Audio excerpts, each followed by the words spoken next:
गरीब माँ बेटी की जादुई चक्की। ये दर्द खांसने की वजह से अब बढ़ता जा रहा है जानकी। नेहा, 1000 कहाँ से लाओगी? अरे आप खाने की टेंशन मत लीजिए, मैं आटे की जगह गेहूं लेकर आ गई हूँ। वह सस्ता और ज्यादा मिल रहा था, अब बस मुझे पिसवाना है और दाल भी लेकर आ गई हूँ। तुम पर पैसे कहाँ से आए? तभी खाना बन पाएगा। जी माँ, अभी करती हूँ। हे भगवान जी, मेरी बूढ़ी माँ की चिंताएं खत्म कर दो और पिताजी को ठीक कर दो। उन्हें ऐसे देख मुझे अच्छा नहीं लगता है। ये कहकर नेहा रसोई का बचा कुछ, पैसे भी नहीं लगेंगे। अरे हाँ, ये तो तूने बिल्कुल सही याद दिलाया, पर ये बहुत पुरानी चक्की है, पता नहीं चलेगी भी या नहीं।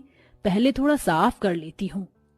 जानकी उस पुरानी चक्की को साफ कर देते थे तो मेरे लिए आइसक्रीम भी लाते थे और आपके लिए चूड़ियां। बस कहीं से पैसों का इंतजाम हो जाता तो इलाज हो जाता। हाँ बेटा।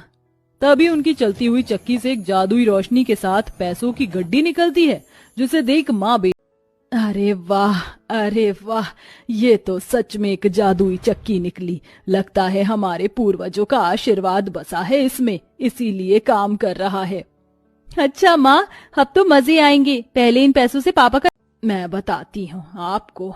हमारे पास पूर्वजों की चक्की पड़ी हुई थी, वह चक्की जादुई चक्की निकली, उसी से ही ये सब हुआ है। और अब आप भी जल्दी से ठीक हो जाएंगे। सच, ये तो हमारा घर कितना अजीब सा है और घर में खाने के लिए भी कुछ नहीं है। जादुई चक्की से खाना मांग लेते हैं। हाँ बेटा। तभी वह जादुई चक्की को फिर से निकाल लेते हैं।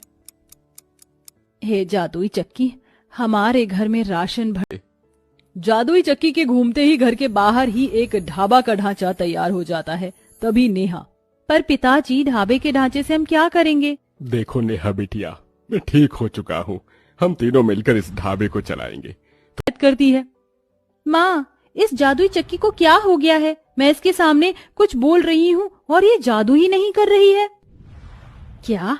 ये कैसे हो सकता है? जरूर तूने कुछ गड़बड़ की होगी। तूने अपने फायदे के लिए कुछ मांगा। नेहा जादुई चक्की जानकी के सामने ले आती है। हे जादुई चक्की, मेरी बेटी ने जाने अनजाने में, नादानी में तुमसे अपने लिए कुछ मांग लिया था, उसे माफ कर दो और वापस पहले की तरह हो जाओ। हम वादा करते हैं